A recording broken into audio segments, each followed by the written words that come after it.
വായിക്കേണ്ടത് ഗവർണറെ കൊണ്ട് വായിപ്പിച്ചിട്ടുണ്ട് പിണറായി വിജയൻ. പിണറായി വിജയനെ തോൽപ്പിക്കാൻ എന്തായാലും ആരിഫ് മുഹമ്മദ് ഖാന് സാധിക്കില്ല. ഇത് ഗവർണർ വാണം വിട്ട പോലെ വന്നു പോയി എന്നൊക്കെയാണ് അരിയാഹാരം കഴിക്കുന്ന ആളുകൾ ആലോചിച്ചാൽ തന്നെ മനസ്സിലാകും എന്താണ് ഈ അവസാനമായി പറഞ്ഞു പോയത്. ഇവിടെ പിണറായി വിജയൻ തന്നെ വീണ്ടും വിജയിച്ചു. കേന്ദ്ര സർക്കാരിന് എവിടെയൊക്കെ കൊട്ടുകൊടുക്കാൻ സാധിക്കുമോ അവിടെ എല്ലാം തന്നെ പിണറായി വിജയന്റെ സർക്കാർ നയപ്രഖ്യാപന പ്രസംഗത്തിലൂടെ കൊട്ട് നൽകിയിട്ടുണ്ട്. നമസ്കാരം. 15ാം കേരള നിയമസഭയുടെ 10ാം സഭാ സമ്മേളനം, അതായത് ബജറ്റിന് മുമ്പുള്ള സഭാ സമ്മേളനവുമായി ബന്ധപ്പെട്ടുകൊണ്ട് ഗവർണറുടെ നയപ്രഖ്യാപന പ്രസംഗവും, അത് ഗവർണർ നയപ്രഖ്യാപന പ്രസംഗം പറയുമോ അല്ലെങ്കിൽ ഈ നയപ്രഖ്യാപന പ്രസംഗം ഗവർണർ അംഗീകരിക്കുമോ എന്നുള്ള കാര്യത്തിലുമൊക്കെ പലർക്കും സംശയം ഉണ്ടായിരുന്നു. പക്ഷേ ആ സംശയങ്ങളൊക്കെ ഇന്നത്തോടുകൂടി തീർന്നു കഴിഞ്ഞിരിക്കുന്നു. എങ്കിൽ പോലും ഈ ഗവർണറുടെ നയപ്രഖ്യാപന പ്രസംഗവുമായി ബന്ധപ്പെട്ടുകൊണ്ടുള്ള ചില രാഷ്ട്രീയ ആരോപണങ്ങൾ ഇപ്പോൾ പ്രതിഫലിച്ചു കൊണ്ടിരിക്കുകയാണ്. പ്രത്യേകിച്ച് പ്രതിപക്ഷ നേതാവ് വി.ഡി. സതീശനാണ് ആദ്യം ഇതുമായി ബന്ധപ്പെട്ടുകൊണ്ട് CPIM-നെതിരെ അല്ലെങ്കിൽ സർക്കാരിനെതിരെ വിമർശനവുമായി രംഗത്ത് എത്തുന്നത്. ഗവർണറും മുഖ്യമന്ത്രിയും തമ്മിലുള്ള അല്ലെങ്കിൽ ഗവർണറും സർക്കാരും തമ്മിലുള്ള ഒരു കളിയാണ് ഇതിന് പിന്നിൽ എന്നതടക്കം ഉള്ള കാര്യങ്ങൾ പറഞ്ഞു. അതോടൊപ്പം ഗവർണർ നയപ്രഖ്യാപന പ്രസംഗം, അതായത് അദ്ദേഹം പെട്ടെന്ന് തന്നെ വന്നു, ഉടനെ തന്നെ തിരിച്ചുപോയി. അതായത് സാധാരണ രീതിയിലുള്ള ചട്ടങ്ങൾക്കൊക്കെ വിരുദ്ധമായാണ് അദ്ദേഹം പ്രവർത്തിച്ചത് എന്നുള്ളൊരു ആക്ഷേപമാണ് ഗവർണർക്കെതിരെ പ്രതിപക്ഷമൊക്കെ ഉന്നയിക്കുന്നത്. എന്തായാലും നമുക്ക് ആ ദൃശ്യങ്ങളൊന്ന് കണ്ടുവരാം.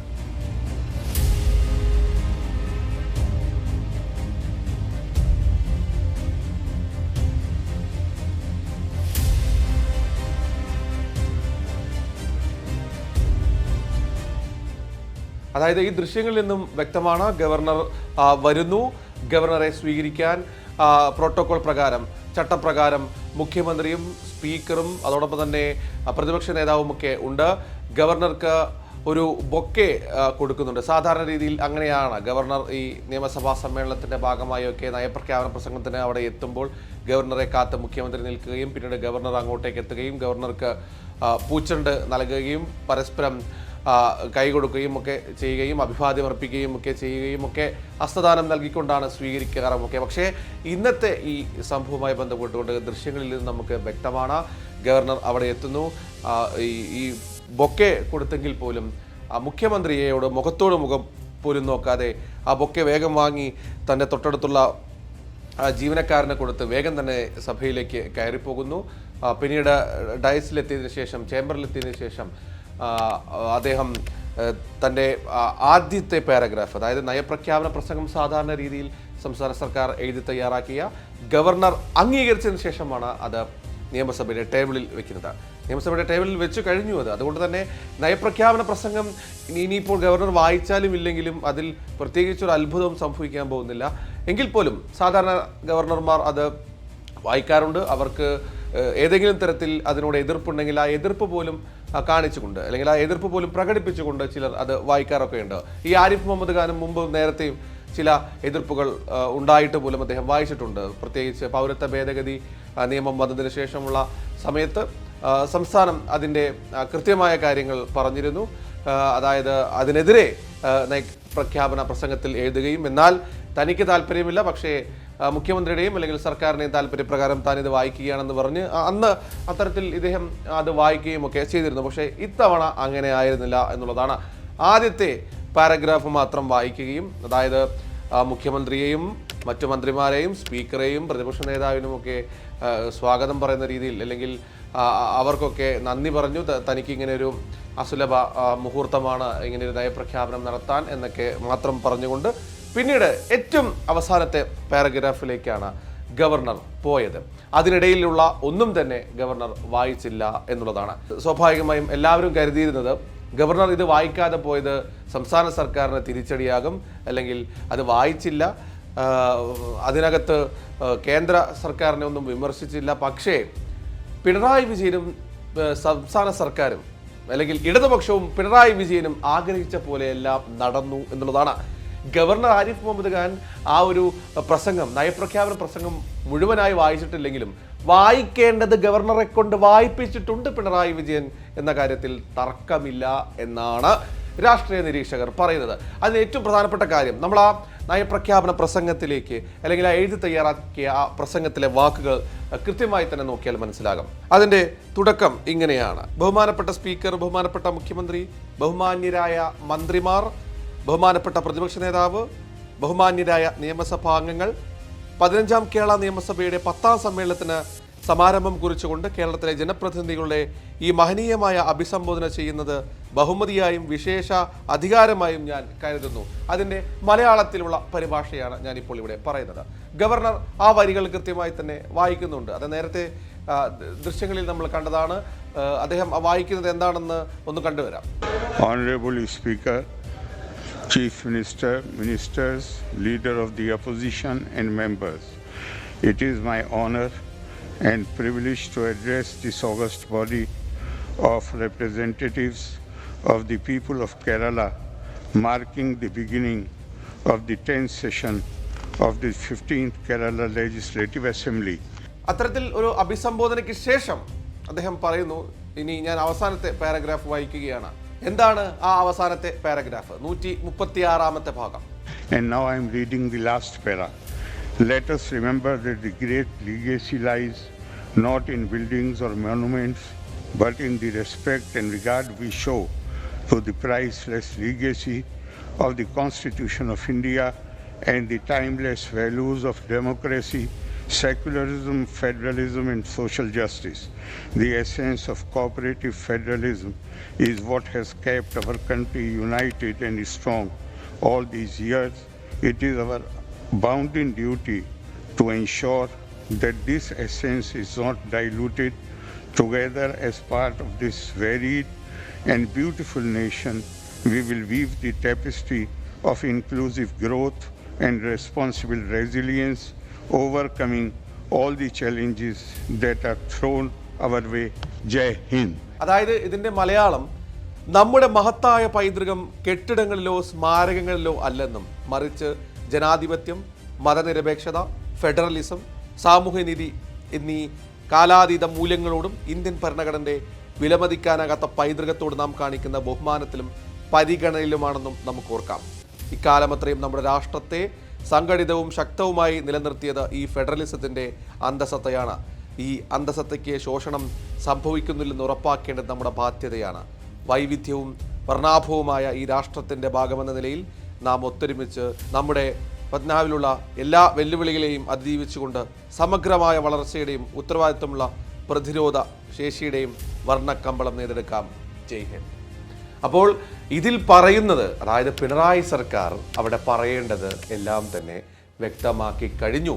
അതിൻ്റെ ആദ്യ വരികൾ തന്നെ ഒരു മനുഷ്യൻ ചോറ് തിന്നുന്ന, നമ്മൾ സാധാരണ പറയല്ലോ അരിയാഹാരം കഴിക്കുന്ന ആളുകൾ ആലോചിച്ചാൽ തന്നെ മനസ്സിലാകും എന്താണ് ഈ അവസാനമായി പറഞ്ഞു പോയത്. ഗവർണർ പറഞ്ഞ് ഓടി രക്ഷപ്പെട്ട്, അതായത് പി കെ കുഞ്ഞാലിക്കുട്ടിയൊക്കെ പറഞ്ഞത് ഗവർണർ വാണം വിട്ട പോലെ വന്നു പോയി എന്നൊക്കെയാണ്. അപ്പോൾ എന്താണ് അവസാനം പറഞ്ഞത് എന്ന് വ്യക്തമായി കഴിഞ്ഞാൽ തന്നെ മനസ്സിലാകും. അവിടെ സംസ്ഥാന സർക്കാരും പിണറായി വിജയനും വിജയിച്ചു എന്നുള്ളത് ഗവർണർ ആരിഫ് മുഹമ്മദ് ഖാൻ ഈ തകർക്കാൻ, അതായത് പിണറായി സർക്കാരിനെതിരെയും അല്ലെങ്കിൽ സംസ്ഥാന സർക്കാരിനെതിരെയുമൊക്കെ ഒരു ആയുധമാക്കി താൻ വന്നുപോയി തൻ്റെ ഭരണഘടനാപരമായ കാര്യങ്ങൾ മാത്രം ചെയ്തുകൊണ്ട് രക്ഷപ്പെടാമെന്ന് വിചാരിച്ചെങ്കിൽ അവിടെയും പിണറായി വിജയനെ തോൽപ്പിക്കാൻ എന്തായാലും ആരിഫ് മുഹമ്മദ് ഖാന് സാധിക്കില്ല.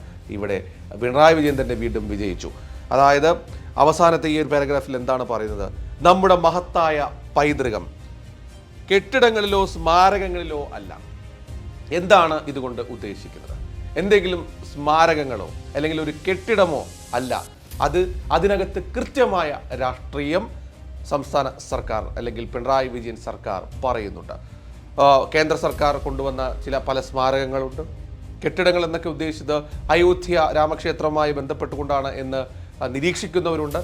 അത്തരത്തിൽ ഇതല്ല ഭാരതത്തിൻ്റെ സംസ്കാരം, അല്ലെങ്കിൽ ഇതല്ല മഹത്തായ പൈതൃകം. ഇതൊന്നും കെട്ടിടങ്ങളിലല്ല, മറിച്ച് ഇതിൻ്റെയൊക്കെ അന്തസത്ത ഇന്ത്യ എന്ന് പറയുന്ന രാജ്യം, അത് ആ രാജ്യത്തെ ആളുകൾ കാണുന്നത് ഒരിക്കലും ഏതെങ്കിലും ഒരു കെട്ടിടത്തെയോ അല്ലെങ്കിൽ ഏതെങ്കിലും അമ്പലമോ പള്ളിയോ ക്രിസ്ത്യൻ ദേവാലയങ്ങളോ ഒന്നും തന്നെ അല്ല, അല്ലെങ്കിൽ ആരുടെയെങ്കിലും വലിയ കോടികൾ തുക ചിലവാക്കിക്കൊണ്ട് നിർമ്മിക്കുന്ന പ്രതിമകളിലോ അല്ല, മറിച്ച് അതിൻ്റെ ഒരു ഭംഗി അല്ലെങ്കിൽ മഹത്തായ പൈതൃകം ഉള്ളത് ജനാധിപത്യത്തിലും മതനിരപേക്ഷതയിലും ഫെഡറലിസത്തിലും സാമൂഹ്യനീതി എന്ന കാലാതീത മൂല്യങ്ങളോടുമുള്ള ഇന്ത്യൻ ഭരണഘടനയുടെ വിലമതിക്കാനാകാത്ത പൈതൃകത്തോട് നാം കാണിക്കുന്ന ബഹുമാനത്തിലും പരിഗണനയിലുമാണെന്ന് നമ്മൾ ഓർക്കണം. ഇതിൽ പറയുന്ന ഫെഡറലിസം എന്താണ്? കേന്ദ്ര സംസ്ഥാന സർക്കാരുകൾ തമ്മിലുള്ള പ്രശ്നങ്ങൾ, പ്രത്യേകിച്ച് കേരളത്തെ സംബന്ധിച്ചിടത്തോളം കടമെടുപ്പ് പരിധി കുറച്ചതും കേരളത്തിന് ആവശ്യമായ വിഹിതം നൽകാതെ എപ്പോഴും കേരളത്തെ വീർപ്പുമുട്ടിലാക്കുകയാണ് കേന്ദ്ര സർക്കാർ ചെയ്തത്. ഇപ്പോൾ അത് സുപ്രീം കോടതിയിൽ വരെ എത്തിക്കഴിഞ്ഞു. അത്തരത്തിൽ തങ്ങൾക്ക് കടമെടുപ്പ് പരിധി വെട്ടിക്കുറച്ചു, ആവശ്യമായ വിഹിതം, കേന്ദ്ര വിഹിതം കേരളത്തിന് നൽകുന്നില്ല എന്നൊക്കെ കേന്ദ്രത്തോട് തുടർച്ചയായി കേരളം ആവശ്യപ്പെട്ടുകൊണ്ടിരിക്കുന്നു. ഇപ്പോൾ അത് കോടതിയിലെത്തിയിരിക്കുന്നു. അത്തരത്തിൽ ഈ പ്രശ്നങ്ങളൊക്കെ നടക്കുമ്പോൾ ഈ ഫെഡറലിസം എന്ന് പറയുന്നത് കേന്ദ്ര സർക്കാരിനെ പഠിപ്പിക്കാൻ കേരളം ശ്രമിച്ചുകൊണ്ടിരിക്കുമ്പോഴാണ് അതേ കേന്ദ്ര സർക്കാർ ഫെഡറലിസത്തെ ഇപ്പോൾ ഇല്ലാതാക്കിക്കൊണ്ടിരിക്കുന്ന കേന്ദ്ര സർക്കാർ നിയോഗിച്ച പ്രതിനിധിയായ ഗവർണറെ കൊണ്ട് ആ വരി വായിപ്പിക്കാൻ സാധിച്ചു. അതോടൊപ്പം തന്നെ ഈ അയോധ്യയടക്കമുള്ള കാര്യങ്ങളാണ് മറ്റു കാര്യങ്ങളിൽ ഉൾപ്പെടുത്തിയത്. അതായത് കോടികൾ ചിലവഴിച്ച് നിർമ്മിച്ച പ്രതിമകളുണ്ടല്ലോ, ഇവിടെ പലരുടെയും സ്മാരകങ്ങൾ എന്ന പേരിൽ കോടികൾ ചിലവഴിച്ചുകൊണ്ട് നിർമ്മിച്ച സ്മാരകങ്ങളുണ്ട്. അതോടൊപ്പം തന്നെയാണ് ഈ കെട്ടിടങ്ങൾ എന്നുകൊണ്ട് അദ്ദേഹം ഉദ്ദേശിച്ചത് പല രീതിയിലുണ്ട്. അദ്ദേഹം ഉദ്ദേശിക്കുന്നത് പിണറായി വിജയനാണ്, സംസ്ഥാന സർക്കാരാണ്. കെട്ടിടം എന്നതുകൊണ്ട് ഉദ്ദേശിക്കുന്നത് അയോധ്യയടക്കമുള്ള പുതിയ കെട്ടിടങ്ങളാണ്, പ്രത്യേകിച്ച് പുതിയ പാർലമെന്റ് കെട്ടിടം. അതോടൊപ്പം തന്നെ അയോധ്യയിൽ പുതിയ ക്ഷേത്രം ഉയരുന്നു. അത്തരത്തിൽ പല രീതിയിലും കേന്ദ്ര സർക്കാർ കൊണ്ടുവന്ന പല മാറ്റങ്ങളും അത് ഒരു സ്മാരകത്തിലോ ഒരു കെട്ടിടത്തിനോ അല്ല പ്രാധാന്യം നൽകേണ്ടത് എന്നാണ് സംസ്ഥാന സർക്കാർ പറഞ്ഞത്. ആ വരി പോലും ഈ ഗവർണർ ആരിഫ് മുഹമ്മദ് ഖാനെ കൊണ്ട് വായിപ്പിച്ചു കഴിഞ്ഞു. സത്യത്തിൽ വായിപ്പിക്കേണ്ടതല്ല, ഗവർണറെ കൊണ്ട് പിണറായി വിജയൻ വായിപ്പിച്ചിട്ടുണ്ട്. അതുകൊണ്ട് പിണറായി വിജയൻ അവിടെ തോറ്റിട്ടില്ല എന്ന് തന്നെയാണ് രാഷ്ട്രീയ നിരീക്ഷകർ പറയുന്നത്.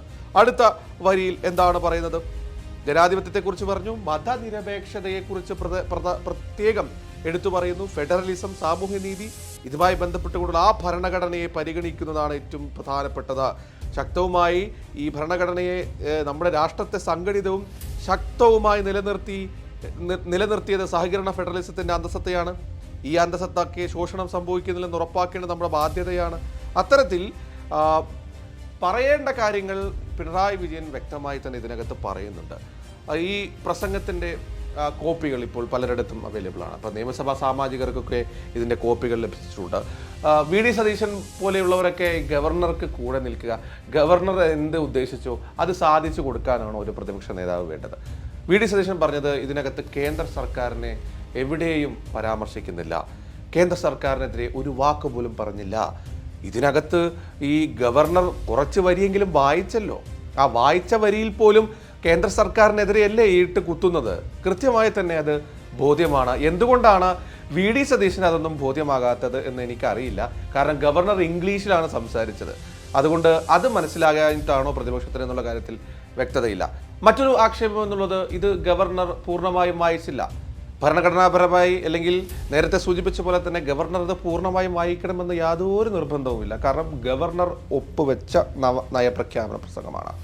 ഇന്ന് ഇത് വായിക്കുമ്പോൾ മാത്രമല്ല, അതിനു മുമ്പ് തന്നെ ഒപ്പുവെച്ചു. അതായത് ഗവർണർ അത് അംഗീകരിച്ചു കഴിഞ്ഞു. നിയമസഭയുടെ ബെഞ്ചിൽ അത് വെക്കുകയും ചെയ്തു, മേശപ്പുറത്ത് അത് വെക്കുകയും ചെയ്തതോടുകൂടി അത് നയപ്രഖ്യാപന പ്രസംഗമായി കഴിഞ്ഞു. അത് രേഖാമൂലം അത് ഔദ്യോഗിക നയപ്രഖ്യാപനം ആയിക്കഴിഞ്ഞു. അതോടൊപ്പം തന്നെയാണ് ഈ കേന്ദ്ര സർക്കാരിനെ വിമർശിച്ചില്ല എന്നൊരാക്ഷേപം. എവിടെയും ഈ നയപ്രഖ്യാപന പ്രസംഗത്തിൽ കേന്ദ്ര സർക്കാരിനെ വിമർശിച്ചില്ല എന്ന് പറഞ്ഞത് എന്തർത്ഥത്തിലാണ് എന്നുള്ള കാര്യത്തിലാണ് സംശയം. 22-ാം പാരഗ്രാഫ് മുതൽ 25 വരെയും പാരഗ്രാഫ് 40-ലും കൃത്യമായി തന്നെ കേന്ദ്ര സർക്കാരിനെ വിമർശിച്ചിട്ടുണ്ട്. അത് ഏതെല്ലാമാണെന്ന് നമുക്ക് നോക്കാവുന്നതാണ്. അതായത് എന്താണ് 22-ാമത്തെ പാരഗ്രാഫിൽ പറയുന്നത്? നിരവധി വെല്ലുവിളികൾ ഉണ്ടായിരുന്നിട്ടും അവയെ അതിജീവിച്ച് എൻ്റെ സർക്കാർ അതിശയകരമായ നേട്ടങ്ങൾ കൈവരിച്ചു. ഇവയിൽ പരമപ്രധാനം സാമ്പത്തിക കാര്യങ്ങളിൽ കേന്ദ്രവും സംസ്ഥാനവും തമ്മിൽ നിലനിൽക്കുന്ന അസമത്വങ്ങളിൽ നിന്നും ഉത്ഭവിച്ച പണഞ്ഞെരുക്കമാണ്. സംസ്ഥാനങ്ങളുമായി താരതമ്യപ്പെടുത്തുമ്പോൾ വിഭവ സമാഹരണത്തിന് ഗണ്യമായ സ്രോതസ് കേന്ദ്രത്തിനുണ്ടെന്നാണ് വസ്തുത.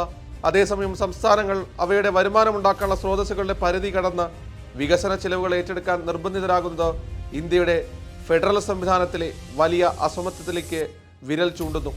കാലക്രമേണ ഇത് കൂടുതൽ തീവ്രമായി സംസ്ഥാനങ്ങളുടെ ധനസ്ഥിതിയെ പരിമിതപ്പെടുത്തിയിട്ടുണ്ട് തുടങ്ങി അത്തരത്തിൽ വിവിധയിടങ്ങളിൽ കേന്ദ്ര സർക്കാരിന് എവിടെയൊക്കെ കൊട്ടുകൊടുക്കാൻ സാധിക്കുമോ അവിടെ എല്ലാം തന്നെ പിണറായി വിജയന്റെ സർക്കാർ നയപ്രഖ്യാപന പ്രസംഗത്തിലൂടെ കൊട്ട് നൽകിയിട്ടുണ്ട്. എന്തിനേറെ പലസ്തീൻ വിഷയം പോലും ഇതിനകത്ത് കൃത്യമായി പറഞ്ഞിട്ടുണ്ട്. ഇക്കാലയളവിൽ സംസ്ഥാന സർക്കാർ ചെയ്തിട്ടുള്ള നവകേരളം അടക്കമുള്ള പദ്ധതി, നവകേരള നിർമ്മിതിയുമായി ബന്ധപ്പെട്ടുള്ള പദ്ധതി, അത്തരത്തിൽ പിണറായി സർക്കാർ ഇക്കാലയളവിൽ എന്തെല്ലാം പ്രവർത്തനങ്ങൾ അത് ചെയ്തു അത് കൃത്യമായി തന്നെ ഈ നയപ്രഖ്യാപന പ്രസംഗത്തിൽ വ്യക്തമാക്കുന്നുണ്ട്. എൻ്റെ സർക്കാർ എൻ്റെ സർക്കാർ എൻ്റെ സർക്കാർ എന്ന് ഇടയ്ക്കിടെ ഈ ഗവർണർമാർ പറയുന്ന കുറച്ച് ഡയലോഗുകളാണ് ഇതിന് ഇടയിലുള്ളത്. അതൊക്കെയാണ് ഇപ്പോൾ ഗവർണർ വായിക്കാതെ പോയിട്ടുള്ളത് എന്നാണ് പറയുന്നത്. പക്ഷേ ഗവർണർ വായിച്ചാലും ഇല്ലെങ്കിലും ഇത് ഗവർണർ അംഗീകരിച്ച നയപ്രഖ്യാപന പ്രസംഗമാണ്. മുഖ്യമന്ത്രി സൂചിപ്പിച്ച പോലെ അദ്ദേഹത്തിന് ചിലപ്പോൾ എന്തെങ്കിലും അസ്വസ്ഥതകൾ ഉണ്ടായതുകൊണ്ടായിരിക്കാം, അദ്ദേഹത്തിൻ്റെ ശാരീരിക ക്ഷമത അല്ലെങ്കിൽ അദ്ദേഹത്തിന് ഏതെങ്കിലും തരത്തിലുള്ള ആരോഗ്യ പ്രശ്നങ്ങളോ എന്തെങ്കിലുമൊക്കെ ഉണ്ടോ എന്ന് നമുക്കറിയില്ലല്ലോ.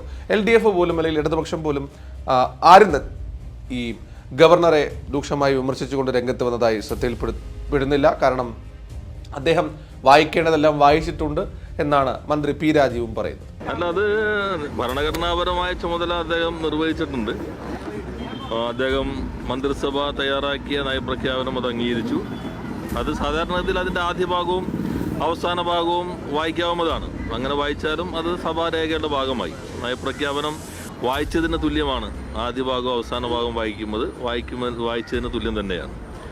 അപ്പോൾ അതങ്ങനെ കണ്ടാൽ മതി എന്ന് തോന്നുന്നു. അത് നമുക്ക് പറയാൻ പറ്റില്ല. അദ്ദേഹത്തിന് എന്തെങ്കിലും ബുദ്ധിമുട്ടുണ്ടായിട്ട് വായിക്കാതിരുന്നതാണോ, വേറെ എന്തെങ്കിലും പ്രശ്നങ്ങളുണ്ടോ, അത് നമുക്കറിയാൻ പറ്റില്ല. പക്ഷേ ഭരണഘടനാപരമായ ചുമതല അദ്ദേഹം നന്നായി തന്നെ നിർവഹിച്ചല്ലോ. അത്തരത്തിൽ എന്തായാലും പ്രതിപക്ഷം ആഗ്രഹിച്ച പോലെ ഒന്നും നടന്നിട്ടില്ല. എന്നിട്ടും നവമാധ്യമങ്ങളിൽ ഇപ്പോഴും ആഘോഷമാണ്. പിണറായി സർക്കാരിന് തിരിച്ചടി ലഭിച്ചിരിക്കുന്നു, ഗവർണർ തിരിച്ചടി നൽകിയിരിക്കുന്നു, ഗവർണർക്ക് മുന്നിൽ പിണറായി വിജയൻ മുട്ടുകുത്തിയിരിക്കുന്നു എന്നൊക്കെയാണ് പ്രതിപക്ഷം പറയുന്നത്. പക്ഷേ സത്യത്തിൽ പിണറായി വിജയൻ അവിടെ എന്താണോ ഉദ്ദേശിച്ചത്, അല്ലെങ്കിൽ അവർ ഏത് തരത്തിൽ ഈ ഗവർണറെ കൊണ്ട് ഇത് വായിപ്പിക്കാം എന്ന പദ്ധതി, എന്ത് വായിക്കണമെന്ന പദ്ധതി പോലും അത് അതേപടി നടപ്പിലാക്കിയിട്ടുണ്ട്. കെ സുരേന്ദ്രനാകട്ടെ കേന്ദ്ര സർക്കാരിനെതിരെ ഇതിനകത്തുള്ള ചില വാക്യങ്ങൾ അത് പാടില്ലായിരുന്നു, അത് കളങ്കപ്പെടുത്തി എന്ന രീതിയിലൊക്കെ BJP നേതാവായ കെ സുരേന്ദ്രനൊക്കെ രംഗത്തെത്തിയിരുന്നു. പക്ഷേ സുരേന്ദ്ര, ഭരിക്കുന്നത് BJP അല്ലല്ലോ, ഇടതുപക്ഷ സർക്കാരാണ്. അവർ തീരുമാനിക്കട്ടെ എന്ത് എഴുതണം എന്നുള്ളത്. വായിക്കുന്നവർക്ക് വായിക്കാം, വായിക്കാത്തവർക്ക് അതിൽ ഒപ്പിട്ട് പോകാം. അല്ലെങ്കിൽ ഇന്ന് ഗവർണർ ആരിഫ് മുഹമ്മദ് ഖാൻ ചെയ്ത പോലെ കുഞ്ഞാലിക്കുട്ടിയുടെ വാക്ക് കടമെടുക്കുകയാണെങ്കിൽ വാണം പോലെ വന്ന് വാണം പോലെ തിരിച്ചു പോകാം.